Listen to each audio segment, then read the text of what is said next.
Hello दोस्तों, मैं आपका अपना कोडर स्वागत करता हूं आप सभी को हमारे 11th वीडियो पे। दोस्तों, आज के वीडियो में हम देखेंगे कि किस तरह से HTML फॉर्म और उसके अंदर के एलिमेंट्स को स्टाइलिंग कर सकते हैं, उन्हें और ज़्यादा खूबसूरत बना सकते हैं। तो दोस्तों, बिना टाइम वेस्ट किए चलिए शुरू करते हैं।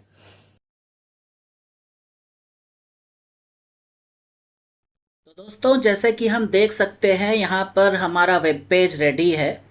बॉडी टैग के अंदर हमारा ये फॉर्म टैग है और ये जो वेब पेज है ये style dot C S S के साथ कनेक्टेड, यानी कि हमारा ये जो style dot C S S है इसके साथ कनेक्टेड है। और इसी style dot C S S का हम हेल्प लेने वाले हैं इस वेब पेज में इस फॉर्म को स्टाइलिंग करते टाइम। ठीक है, तो सबसे पहले हम देख सकते हैं कि हमारा ये जो फॉर्म टैग है, इस फॉर्म टैग इटसेल्फ में हम एक स्टाइलिंग डालते हैं। बाय द वे, हमारा ये वेब पेज यहाँ ओपन है। यहाँ पर अगर हमने इसके अंदर कुछ भी लिखा ए एनीथिंग, मैंने इसको सेव किया तो आप देखेंगे ये यहाँ आ गया है। अभी हम इसमें स्टाइलिंग क्या करेंगे, हम हमारे फॉर्म टैग को स्टाइलिंग करेंगे। इस फॉर्म टैग में हम जो स्टाइल देंगे फॉर्म टैग के अंदर के एलिमेंट्स में वो ऑटोमेटिकली अप्लाई हो जाएंगे। तो हम क्या करेंगे, सबसे पहले यहाँ पर हम उस टैग का नाम लिखेंगे फॉर्म।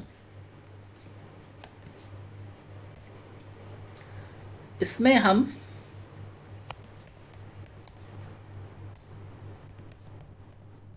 मार्जिन लेफ्ट देते हैं 100 पिक्सल्स की।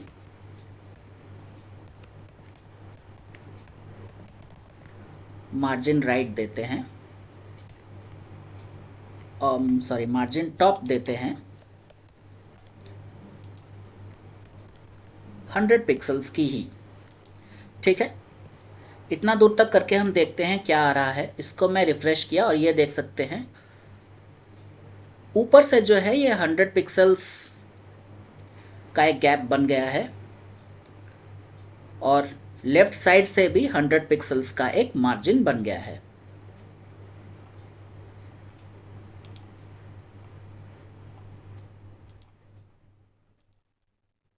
हम इसको फिलहाल हटाते हैं और इसके अंदर हम एक हेडिंग 2 लेते हैं।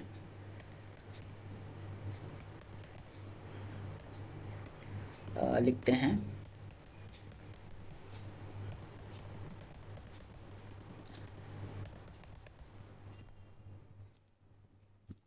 Please fill this form.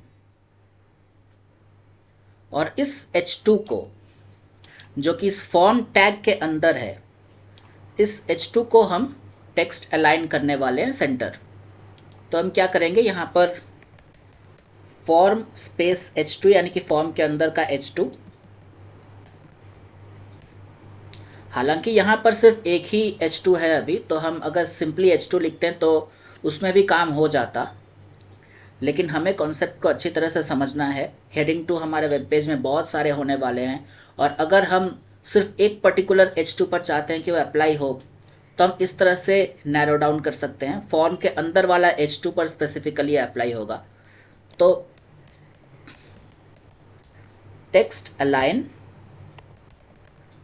हमने कर दिया सेंटर।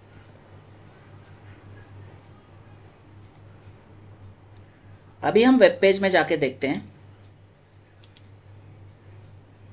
ये देखिए, आपको यहाँ पर गैप कुछ ज़्यादा दिख रहा है क्योंकि यहाँ से हमने एक मार्जिन ले रखा है, इसीलिए ये जो है ये गैप आपको दिख रहा है। तो मान लीजिए हम यहाँ पर कैसा रहेगा अगर हमने एक बॉक्स बना दिया और उस बॉक्स के अंदर हमारा ये फॉर्म रहेगा। तो उस बॉक्स को बनाने के लिए हम क्या करेंगे,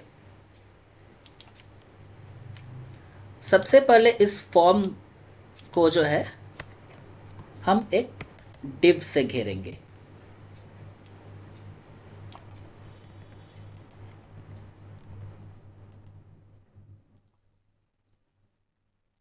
और इस डिव में हम एक क्लास देने वाले हैं जिसका नाम हम रखते हैं फॉर्म बॉक्स। आप कुछ भी नाम रख सकते हैं। बाय द वे, अगर आप लोगों को नहीं मालूम हो क्लासेस क्या हैं तो आप हमारे इसी सीरीज़ के पुराने वीडियोस को देख सकते हैं, जहां हमने अच्छी तरह से समझा है कि क्लासेस और आईडीज़ सीएसएस में क्या होते हैं। तो यहाँ हमने एक क्लास लिया, इस div को हमने इस क्लास के अंदर घेरा और इस क्लास में हमने इस div में हमने ये क्लास दिया और इस क्लास को अभी हमें बनाना है।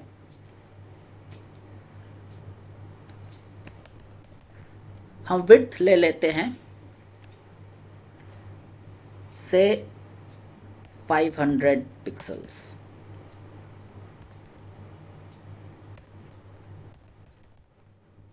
हाइट ऑटो, यहाँ पर हम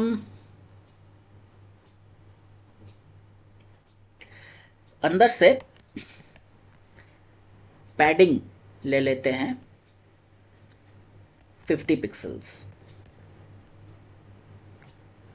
और ये जो फॉर्म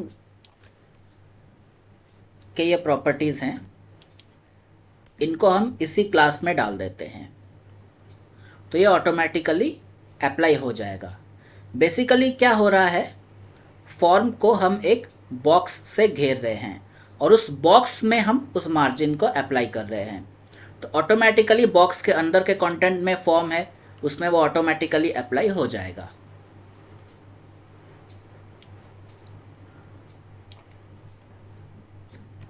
एंड ऑब्वियसली हम चाहते हैं कि हमारे ये बॉक्स दिखे, तो हमें एक बॉर्डर डालना है। बॉर्डर में क्या हम इसको 2 पिक्सल्स सॉलिड ब्लैक, 2 पिक्सल्स मतलब बॉर्डर का थिकनेस होगा 2 पिक्सल्स। सॉलिड मतलब ये बॉर्डर डॉटेड नहीं रहेगा, ये बॉर्डर सॉलिड स्ट्रक्चर रहेगा और इसका कलर रहेगा ब्लैक। हमने इसको सेव किया और अब हम इसको रिफ्रेश कर रहे हैं। दोस्तों आप देख सकते हैं हमारा ये इधर आ गया है, क्योंकि ये सेंटर में है, लेकिन हमारा ये ऊपर, बेसिकली बात ये है कि हमारा ये क्लास अप्लाई हुआ नहीं है। अप्लाई होगा भी कैसे, हमने तो इसका नाम, इस क्लास का नाम क्लास रख दिया है। इस क्लास का नाम हमें फॉर्म बॉक्स रखना है, तब जाके ये अप्लाई होगा। इसको हमने सेव कर दिया। अब देखिए, अभी मैं आपको समझाता हूं। ये बॉक्स, ये जो फॉर्म बॉक्स क्लास है, इस फॉर्म बॉक्स क्लास के प्रॉपर्टीज इस बॉक्स के अंदर आ गए हैं। तो फॉर्म बॉक्स को सबसे पहले हमने मार्जिन टॉप, मार्जिन लेफ्ट दिया है 100 px ईच। उसके अंदर का हमारा फॉर्म में हमने पैडिंग डाला है। पैडिंग मतलब अंदर का स्पेस, कुछ ऐसे। ये तो खैर सेंटर में है, लेकिन चारों तरफ से अंदर का जो स्पेस है वो हमने दे रखा है 50 पिक्सल्स, जिसको हम लोग बोलते हैं पैडिंग। फॉर्म का विड्थ 500 पिक्सल्स है, आई मीन बॉक्स का विड्थ 500 पिक्सल्स है। और ये बॉर्डर आप देख सकते हैं। मुझे लगता है 50 पिक्सल्स कुछ ज़्यादा ही हो गया, मैं इसको 30 पिक्सल्स कर दे रहा हूँ।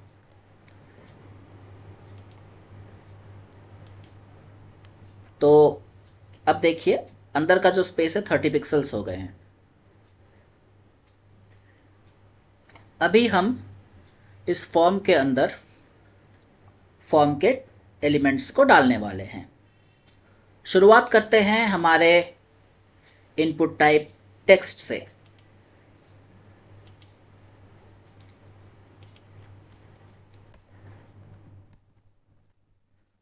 तो यहाँ हम एक पैराग्राफ टैग ले रहे हैं।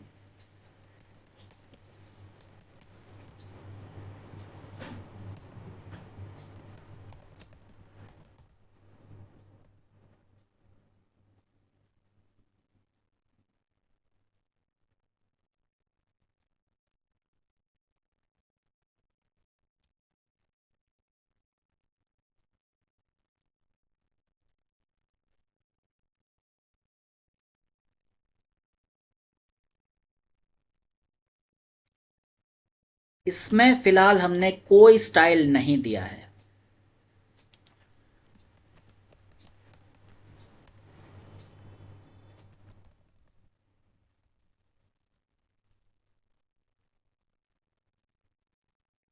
मैं इसको रिफ्रेश करता हूँ तो ये कुछ इस प्रकार दिख रहा है। अभी मैं इसमें स्टाइलिंग डालने वाला हूँ। सबसे पहले मैं इनपुट टैग पे एक स्टाइलिंग डालूंगा।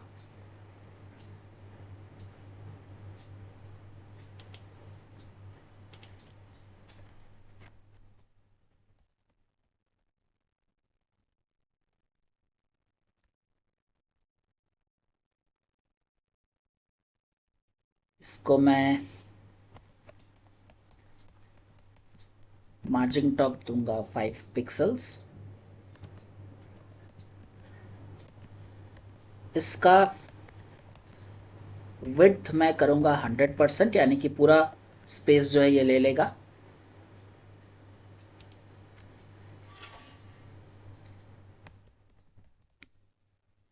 अंदर का पैडिंग मैं देने वाला हूं 3 पिक्सल्स। इतना दूर तक करके हम देखते हैं क्या आ रहा है। ये देखिए दोस्तों ये जो 30 पिक्सल्स ईच हमने गैप लिया था वो यहाँ पर आपको दिख रहा है क्योंकि पैडिंग डाला हुआ है। बाकी 100% स्पेस ले लिया है। एंड ऑब्वियसली अंदर आप जो भी लिखेंगे आप देख सकते हैं इसका पैडिंग 3 पिक्सल्स अंदर से इसका एक गैप 3 पिक्सल्स का हो गया है। अगर आपको समझ नहीं आ रहा है कि ये अंदर का पैडिंग क्या है, मैं थोड़ा पैडिंग बढ़ा के दिखा रहा हूँ, 10 पिक्सल्स करके दिखा रहा हूँ।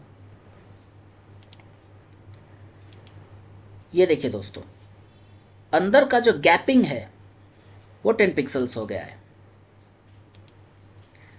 अभी मुझे अंदर का फॉन्ट साइज बढ़ाना है तो हम क्या करेंगे,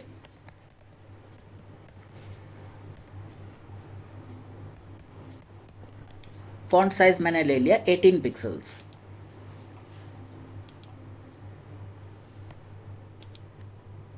ये आप देख सकते हैं अंदर का जो फॉन्ट साइज है ये हमारा प्लेस होल्डर का फॉन्ट साइज या अंदर हम कुछ भी लिखें उसका फॉन्ट साइज 18 पिक्सल्स हो गया है।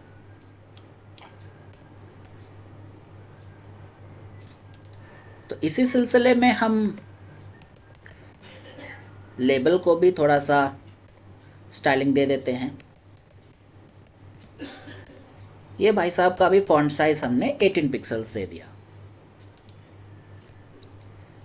हमने इसको सेव किया, इसको इधर से रिफ्रेश किया, ये देखिए लेबल का भी फॉन्ट साइज चेंज हो गया है। ठीक है,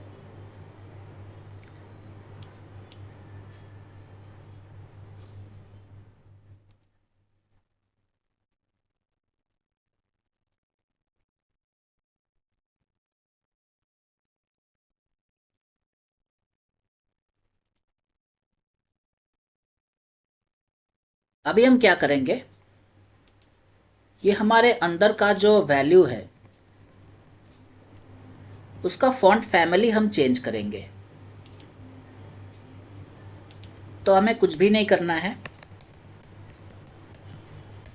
फॉन्ट फैमिली हमने दे दिया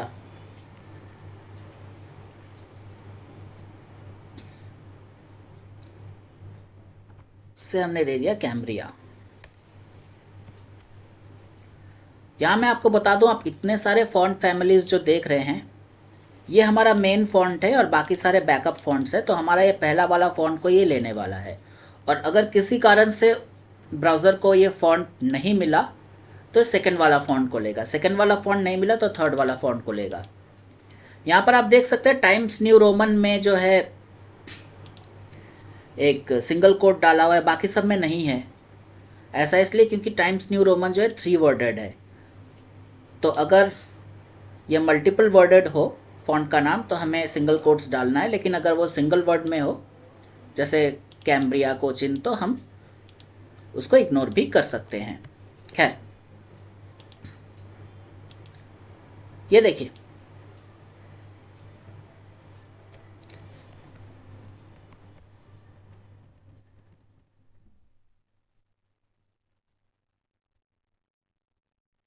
अभी हम क्या करेंगे, इसका बैकग्राउंड कलर चेंज कर देते हैं।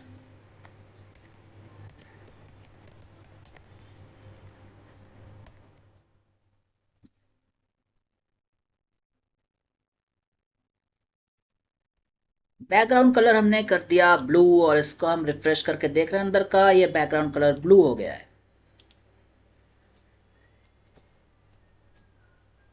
लेकिन ब्लू कलर करने से हम अंदर से जो भी हम लिख रहे हैं वो उतना अच्छा समझ नहीं आ रहा है।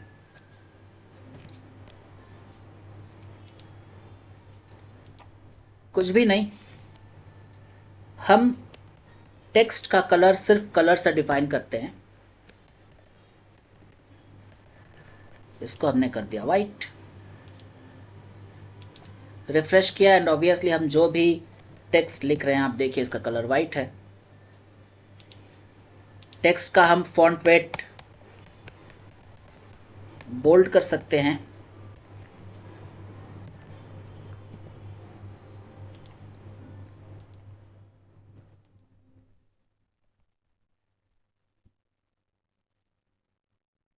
अब आपके दिमाग में ये सवाल आ सकता है कि हम जो भी यहाँ चेंजेस कर रहे हैं, हमारे प्लेस होल्डर में तो सारे चेंजेस आ रहे हैं, लेकिन हम चाहते हैं कि प्लेस होल्डर का ये जो कलर है ग्रे कलर बाय डिफ़ॉल्ट, इसको हम बदल दें, यानी कि हम प्लेस होल्डर को स्पेसिफिकली एडिट करें। तो वो हम देखने वाले हैं अभी हम कैसे करेंगे। तो उसको करने के लिए हमें प्लेस होल्डर के लिए एक अलग सा स्टाइल क्रिएट करना पड़ेगा। और किसका प्लेस होल्डर? ऑब्वियसली हम सबसे पहले हमारा जो टैग है उसको डालेंगे, इनपुट। अभी हम इनपुट का प्लेस होल्डर ऐसे डबल कॉलन देके हम प्लेस होल्डर इस तरह से करेंगे। ये देखिए input double colon place holder, इस पे जो है हमारे इनपुट टैग के प्लेस होल्डर पर इफेक्ट आएगा। मान लीजिए हम इनपुट के जगह पर अगर कोई क्लास इस्तेमाल करते हैं यहाँ पर, तो उस क्लास को हम यहाँ पर डाल सकते थे, और उस क्लास के साथ अगर हमने इस तरह से प्लेस होल्डर को जोड़ दिया तो वह इफेक्ट उसके प्लेस होल्डर पर आता। खैर, हमने यहाँ पर डायरेक्टली टैग का इस्तेमाल किया है, तो इनपुट प्लेस होल्डर इस तरह से हमने रखा है। अब इसका हम क्या करेंगे, कलर थोड़ा अलग रखते हैं, वाइट नहीं रखते हैं लेकिन थोड़ा चेंज कर देते हैं। हम इसको रखते हैं एक्वामरीन। अब हम इसको रिफ्रेश करेंगे तो ये देखिए चेंज जो है एक्वामरीन कलर प्लेस होल्डर में आ गया है।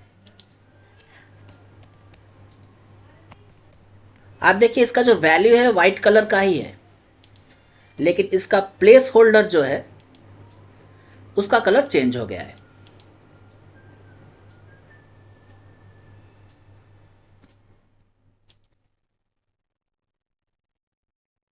ओके दोस्तों, अभी हम हमारे सेकंड टैग को देखते हैं, यानी कि हमारे सेकंड इनपुट टैग को।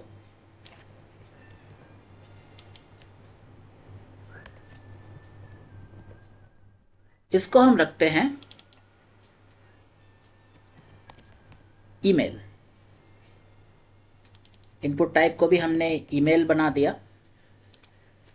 हम एक और ले लेते हैं ऐसे, जिसका नाम हम रखते हैं पासवर्ड, और इनपुट टाइप को हमने पासवर्ड बना दिया। यहाँ पर हम कर देते हैं ईमेल और इसको भी हम बना देते हैं पासवर्ड।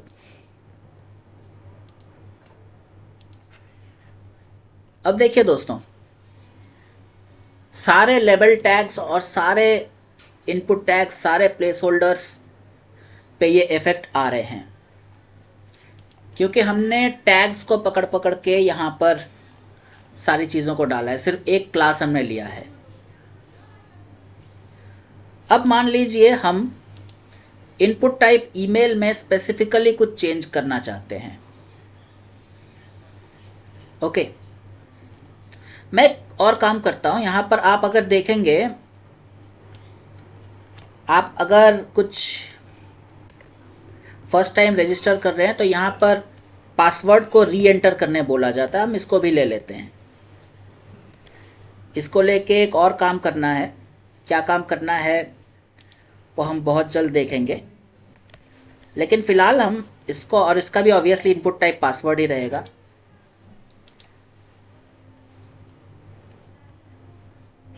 आप जब प्रैक्टिस करेंगे तो इतना बड़ा आपको शायद नहीं भी दिख सकता। इसको, स्क्रीन को मैंने थोड़ा बड़ा कर रखा था ताकि आपको देखने में आसानी हो।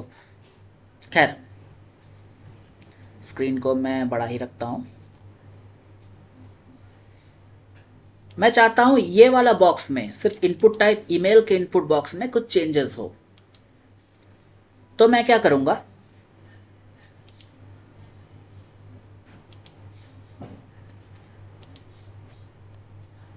इनपुट टाइप ईमेल में हमने एक क्लास रख दिया, जिसका भी नाम हमने ईमेल रखा, या थोड़ा चेंज कर देते हैं, इनपुट हाइफन ईमेल रखा।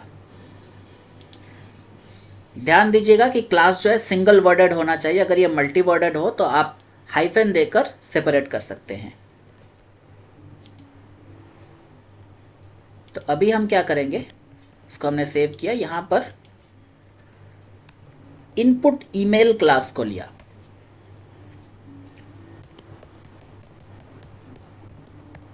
और इसका हमने बैकग्राउंड कलर कर दिया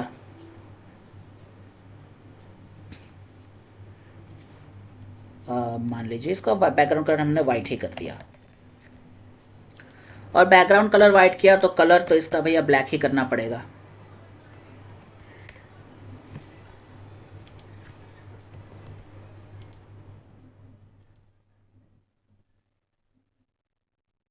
तो इसका बैकग्राउंड कलर वाइट हो गया और हम जो भी लिख रहे हैं वो ब्लैक में प्रिंट हो रहा है।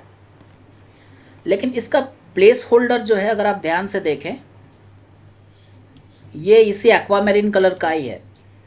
चूंकि ये वाइट बैकग्राउंड है तो इसलिए समझ नहीं आ रहा है, बुझा नहीं रहा है उतना।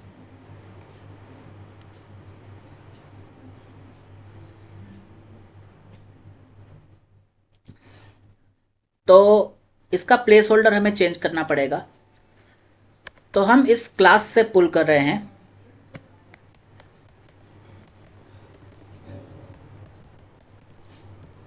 Input email place holder dot input email, क्योंकि यहां पर हमें डॉट देना पड़ेगा क्योंकि क्लास से हम पुल कर रहे हैं। तो डॉट इनपुट ईमेल यहां पर हमने लिखा था, और यहां पर भी हम इस क्लास से ही कॉल कर रहे हैं डॉट इनपुट ईमेल। तो वो इस क्लास के बेसिस पर इसको जो है इस इनपुट टैग को पुल करेगा। और इसका प्लेस होल्डर का कलर हमने ग्रे कर दिया।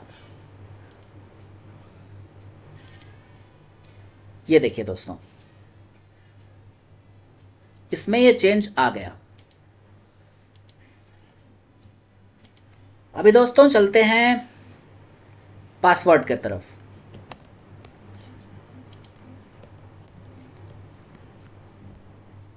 यहां पर हमारे दो इनपुट टाइप पासवर्ड्स हैं, एक है एंटर पासवर्ड, एक है री एंटर पासवर्ड। अभी अगर हम एंटर पासवर्ड में कुछ चेंज करना चाहे तो ऑब्वियसली क्लास डाल के कर सकते हैं। और अगर हम चाहते हैं कि कोई चेंज दोनों पासवर्ड बॉक्सेस में एप्लीकेबल हो, तो हम उसी क्लास को दोनों पासवर्ड्स में डालकर अप्लाई कर सकते हैं। जैसे मान लीजिए एंटर पासवर्ड का क्लास हमने लिया इनपुट पासवर्ड, तो इसका भी हमने इनपुट पासवर्ड डालकर हम ये कर सकते हैं। मैं जैसे आपको अगर दिखाऊं यहाँ पर, यहाँ एक क्लास ले सकते हैं जैसे इनपुट पासवर्ड बोल के, जैसे हमने इनपुट ईमेल लिया, यहाँ पर एक इनपुट पासवर्ड बोल के क्लास ले सकते हैं। और उसी क्लास को तो हम मल्टीपल जगह यूज़ कर सकते हैं। उसी क्लास को हम यहाँ पर भी क्लास डाल के ले ही सकते हैं इनपुट पासवर्ड, और इनपुट पासवर्ड में जो हम डालेंगे वो दोनों में अप्लाई हो जाएगा। लेकिन हम क्लास के झंझट में यहाँ नहीं जाना चाहते हैं। हम चाहते हैं कि ऐसा कुछ हो कि इनपुट टाइप पासवर्ड हो तो हो ही उसमें अप्लाई हो। हम क्लास में नहीं जाना चाहते हैं। तो उसमें हम क्या करेंगे? तो उसके लिए हम जाएंगे हमारे CSS में, और यहां पर हम हमारे इनपुट टैग को ही लेने वाले हैं। और इनपुट टैग के अंदर, इनपुट टैग लिखने के बाद अगर हमने एक स्क्वायर ब्रैकेट दिया और उसके अंदर इस तरह से type is equal to quotation के अंदर लिखा पासवर्ड। अब इसके अंदर जो स्टाइल हम लिखेंगे वो उसी इनपुट पे काम करेगा, उसी इनपुट टैग पे काम करेगा जिसका टाइप प्रॉपर्टी हो पासवर्ड। ठीक है, हम यहां देख रहे हैं, इसका हम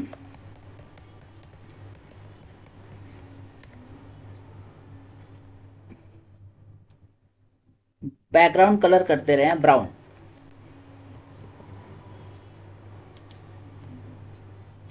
और इसको हम रिफ्रेश करें, ये देखिए दोनों में जो है इनपुट टाइप पासवर्ड डाला हुआ है, दोनों में इनपुट टाइप पासवर्ड डाला हुआ है, तो दोनों के लिए जो है ये अप्लाई हो गया है। जहां इसको इनपुट टाइप पासवर्ड दिखेगा वहां ये अप्लाई हो जाएगा। जनरली कोई फॉर्म इस तरह से कार्टून जैसा नहीं बनता है, लेकिन हम यहाँ पर सिर्फ कंसेप्ट को समझने के लिए ये वीडियो बन रहा है। जब हम रियल टाइम में काम करेंगे तो इस तरह से ऑब्वियसली हम नहीं बनाएंगे। कुछ ज़्यादा ही ऑकवर्ड लग रहा है मुझे पता है, लेकिन हम बस सीखने के लिए यहाँ इसको देख रहे हैं। तो चलिए अभी हम बनाएंगे एक टेक्स्ट एरिया।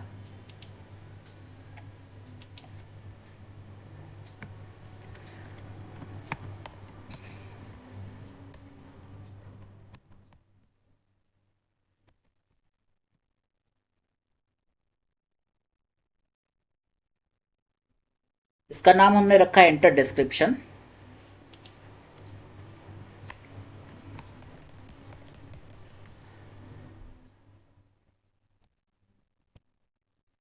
टेक्स्ट एरिया हमने लिया, इसके अंदर हमने एक प्लेस होल्डर डाला,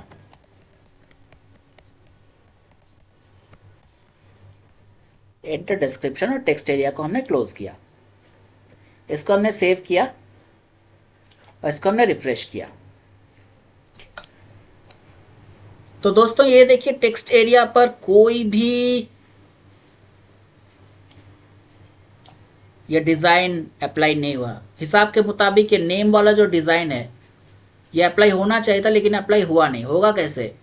ये तो टेक्स्ट एरिया है, तो इनपुट टैग है ही नहीं, ये तो टेक्स्ट एरिया टैग है। मैं ऐसा करता हूँ, यहाँ मैं एक ब्रेक टैग डाल के इसको नीचे लाता हूँ,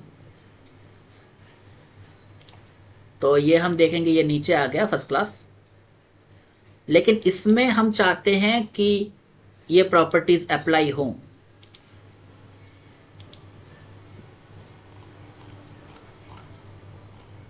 अब हम यहाँ पर टेक्स्ट एरिया करके हम यहाँ पर प्रॉपर्टी अपना डाल सकते हैं। लेकिन अगर हम ध्यान दें तो हमारे जो रिक्वायरमेंट्स हैं वो हमारे इस इनपुट टैग के रिक्वायरमेंट्स से मिलता जुलता है। इनपुट टैग और इनपुट टैग के प्लेस होल्डर के रिक्वायरमेंट से मिलता जुलता है, क्योंकि प्लेस होल्डर इसमें भी है। तो हम क्या करेंगे, यहां पर इनपुट के साथ कॉमा देके टेक्स्ट एरिया टैग का नाम डाल देते हैं। तो हम देखेंगे ये ऑटोमेटिकली अप्लाई हो गया। लेकिन जो अप्लाई नहीं हुआ वो ये है कि ये प्लेस होल्डर का कलर अप्लाई नहीं हुआ, बाकी सारी चीज़ें सब कुछ अप्लाई हो गए हैं, सिर्फ प्लेस होल्डर अप्लाई नहीं हुआ है, क्योंकि प्लेस होल्डर जो है ये अलग से बना है। तो हम क्या करेंगे, इनपुट प्लेस होल्डर के बाद कॉमा देके ऐसे हम लिख सकते हैं कि भैया ये टेक्स्ट एरिया का प्लेस होल्डर में भी आप अप्लाई कर दीजिए। देखिए कितना आसान है, ये इमीडिएटली अप्लाई हो गया। और टेक्स्ट एरिया का अपना एक प्रॉपर्टी, आप इसको छोटा बड़ा कर सकते हैं।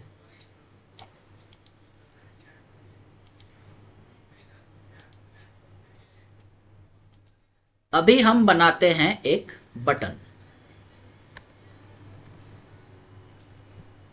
इसको भी हम एक पैराग्राफ टैग के अंदर रखते हैं तो एक गैप बन जाएगा।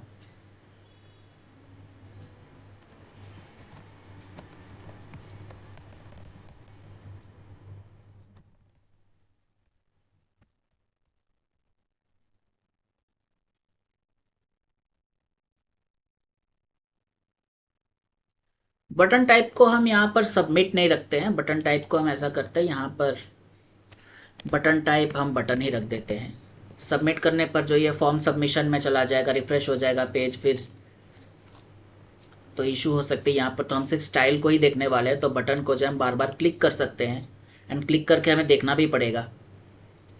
तो हम यहाँ पर अगर देखें तो यहाँ पर नीचे एक प्यारा सा बटन आ गया है। अब हमें इस बटन को कस्टमाइज करना है। यहाँ पर देखिए, हम इनपुट टाइप बटन अगर लिखते तो भी एक बटन आ जाता है, लेकिन उसमें इसके जो प्रॉपर्टीज है वो आ जाते हैं। तो मैंने क्या किया, एक बटन ही रखा। तो हम डायरेक्टली बटन टैग के अंदर इसको डालेंगे। सबसे पहले हम बटन में अंदर का पैडिंग डालते हैं। क्या हो गया, मेरा नम लॉक ऑफ हो गया था। 10 पिक्सल्स, ठीक है। तो ये बटन, एक्चुअली बटन बड़ा नहीं हुआ है, बटन के अंदर गैपिंग बढ़ गया, इसलिए बटन को ऑटोमेटिकली बटन का जो साइज़ है थोड़ा बढ़ गया है। बेसिकली हमने अंदर का जो गैपिंग है वो 10 पिक्सल्स ले लिया है। अंदर ये जो सबमिट है इसके चारों तरफ का जो स्पेस है वो 10 पिक्सल्स है पैडिंग।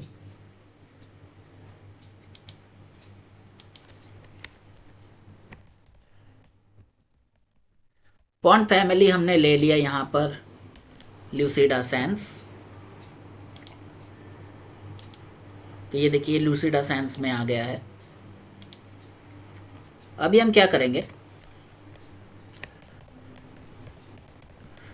फॉन्ट वेट लेंगे बोल्ड, आ गया। अगर आप सबमिट बटन पे जाते हैं, आप देखिएगा इसका बैकग्राउंड कलर बाय डिफ़ॉल्ट थोड़ा सा चेंज हो जाता है। ये लाइट ग्रे से ये ग्रे जो है थोड़ा कम लाइट हो जाता है। आप देख रहे होंगे इसमें एक इफेक्ट आ रहा है, और क्लिक करने पर भी एक इफेक्ट आता है।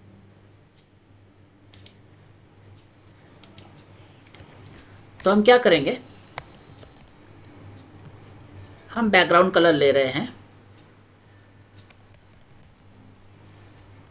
ग्रीन। ऐसा करते हैं, हम एक हल्का सा ग्रीन कलर लेते हैं, ये वाला।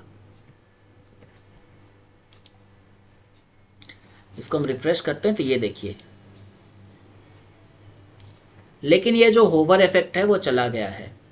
माउस ले जाने पर इसमें कुछ चेंज अभी आ नहीं रहा है। इसमें चेंज लाने के लिए हम क्या करेंगे, नीचे एक और ऐसे बटन टैग को लेंगे और इसके अंदर देंगे होवर। होवर देते टाइम हम डबल कॉलम नहीं यूज करते, हम सिंगल कॉलन यूज करते हैं, ठीक है। डबल कॉलन हम यूज नहीं करते हैं। तो बटन होवर में हम वो हर चीज को डाल सकते हैं जो हम चाहते हैं कि आए जब हम माउस को बटन के ऊपर लेके जाएं। तो सबसे पहले हम क्या करेंगे, यहां पर एक काम करते हैं, कलर को हम बैकग्राउंड कलर को हम सेम रख लेते हैं, लेकिन हम थोड़ा सा चेंज कर देते हैं। VS कोड है तो आराम से ये हो जाता है। अब हमने इसको रिफ्रेश किया, अब देखिए हम माउस में जब आप देख सकते हैं ये होवर का इफेक्ट है।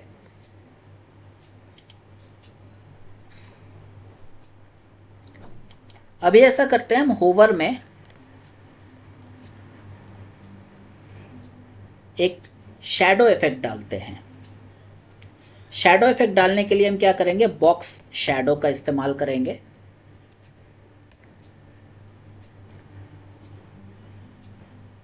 बॉक्स शैडो में हम ऐसे लिखते हैं,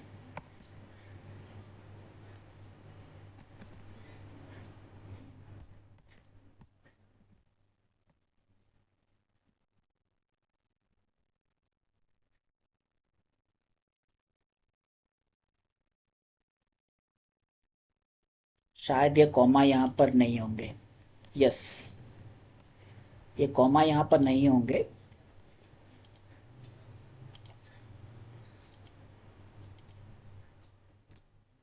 ये देखिए दोस्तों, अभी हम माउस जब यहां पर लेके जाएंगे तो नीचे एक शैडो आ रहा है।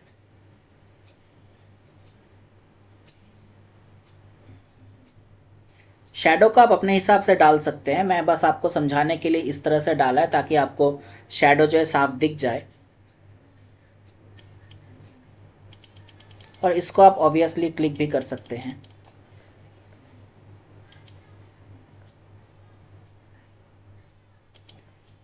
तो क्लिक करने पर जो इफेक्ट आएगा उसको हम क्या कर सकते हैं,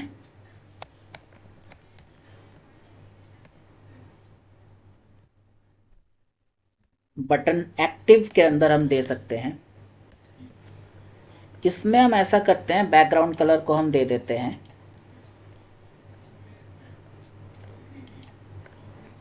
ये थोड़ा अलग टाइप का कलर हमने दिया बस इसको देखने के लिए।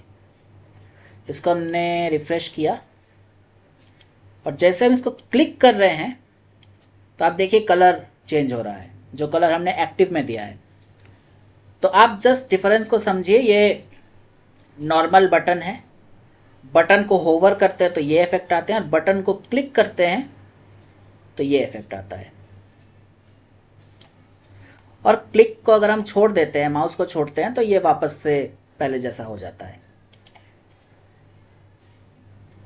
तो हम इस प्रॉपर्टी को हटाकर हम थोड़ा अलग करते हैं, हम कर देते हैं मार्जिन टॉप 3px 3 पिक्सल्स,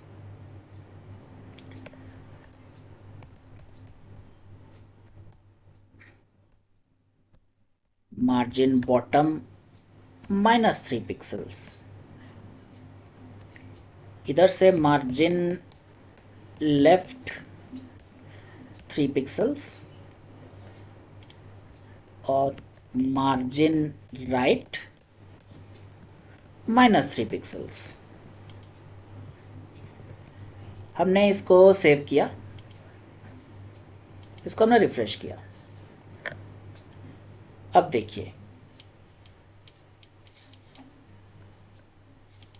मैं ये भी करता हूँ कि जो बॉक्स शैडो है जो आ जाता है हमारे होवर करने पर, क्योंकि जाहिर सी बात है जब हम इसको क्लिक कर रहे हैं तो हम इसके ऊपर ही हमारा ये माउस है, तो ये होवर इफेक्ट भी ऑटोमेटिकली अप्लाई हो रहा है। तो क्लिक करते समय ये होवर इफेक्ट अप्लाई होगा, इसको हम इग्नोर नहीं कर सकते हैं। तो हम ये कर सकते हैं कि बॉक्स शैडो को पर हमें एक सेमीकोलन डालना पड़ेगा। बॉक्स शैडो को हमने यहाँ नन कर दिया। जब क्लिक करेंगे तो भैया बॉक्स शैडो वाला प्रॉपर्टी नहीं रहे, बॉक्स शैडो ना दिखे। रिफ्रेश किया, अब देखिए समझ आ रही है। तो हमने किया क्या, 5 पिक्सल्स हमने नीचे नीचे शैडोज डाल रखा है। और यहां पर हमने क्या किया है, ये बटन को क्लिक करने पर ये लेफ्ट साइड से 3px मार्जिन बना देता है, राइट साइड से -3px, यानी कि राइट साइड में वो 3px घिसक जाता है। और ठीक उसी तरह से ऊपर के तरफ हम 3px मार्जिन डाल रहे हैं, नीचे के तरफ -3px, यानी नीचे के तरफ थोड़ा घिसक जाता है। 3px ऊपर से हटा, नीचे 3px ऐड हुआ।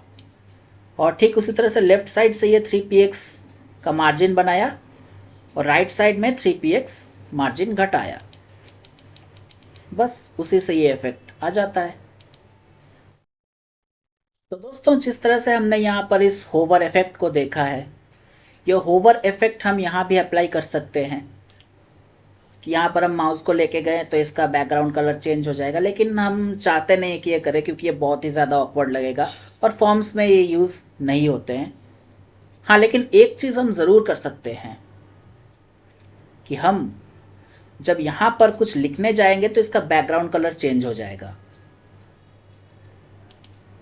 हम ऐसा करते हैं, हमारे ईमेल टैग में हम देखते हैं, हमारे ईमेल में जब हम कोई ईमेल लिखेंगे तो इसका बैकग्राउंड कलर थोड़ा सा चेंज हो जाएगा। तो वो हम कैसे करेंगे, चूंकि ये हम ईमेल में ही देखना चाहते हैं, आप कोई भी टैग में देख सकते हैं, कोई भी इनपुट टैग में, लेकिन इसको हम स्पेसिफिकली ईमेल में दिखा रहे हैं इसको। तो हम ईमेल के लिए अगर हम स्टाइल अप्लाई करें तो इनपुट ईमेल क्लास हमने दे रखा है, इसमें हम डालेंगे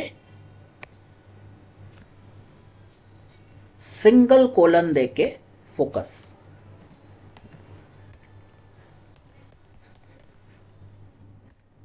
बैकग्राउंड कलर हमने कर दिया, हमने एक्वामरीन ही कर दिया, हमने सेव किया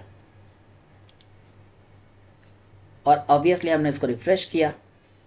अब जब इसमें हम क्लिक करेंगे तो ये देखिए इसका बैकग्राउंड कलर चेंज हो गया, और बाहर कहीं और क्लिक करेंगे तो चला जाएगा। यहां पर क्लिक करके हम ऐसे लिख सकते हैं, बाहर कहीं भी क्लिक करेंगे तो ये चला जाएगा। तो ये फोकस में हम ये कर सकते हैं।